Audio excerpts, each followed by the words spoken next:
Sa kanilang pagkasama sa Ultimate 8, maraming netizens ang nagdiwang dahil mas malaki na ang tsansa na maging big winner ang dalawang housemates na sina Caprice at Lela sa programang PBB. Matatanda ang kamakailan lang ay lumaban ang dalawang housemates kila Joaquin at Marco para manalo sa Big Jump Challenge kung saan kinakailangan nilang ilipat ang mga color blocks sa kabilang pwesto nang hindi nahuhulog sa kanilang mga kamay.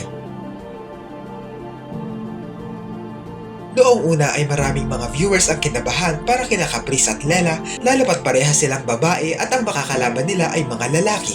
Pero ibang-iba ang naging resulta at pinatunayan nilang kahit babae sila ay kaya nilang talunin ang mga boy housemates.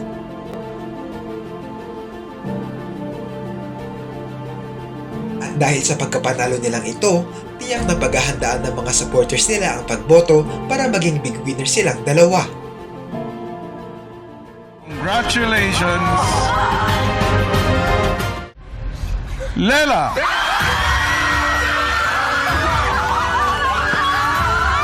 Naging worth it po talaga lahat ng pinaghirapan ko po dito sa loob ng bahay niyo, Kuya. Congratulations! Tatanggapin ko po talaga kung ano man po yung resulta dahil alam ko naman po na binigay ko po talaga yung best ko, Kuya. Ikaw ang nag-big jump sa big night. Caprice!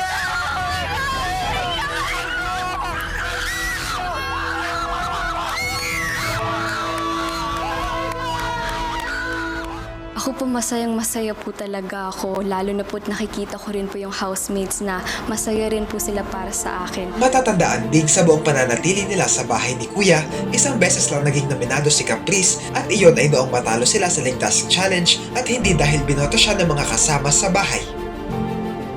Pero dahil mahal siya ng publiko, siya ang nakakuha ng pinakamataas na boto at nagpapatunay na malaki ang posibilidad na siya ang maging big winner sa Kapuso Housemates.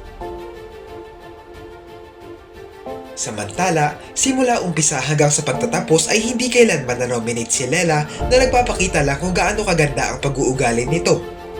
At kahit na hindi pa alam kung gaano karami ang bumoto sa kanya, ay tiyak na malakas siya dahil kuya niya si Daniel Padilla at siguradong marami nang naipon ang fandom niya para iboto siya sa Big Night. Silang dalawa na nga ba ang magiging big winner sa ikalawang season ng PBB Celebrity Collab? Ano ang masasabi nyo rito?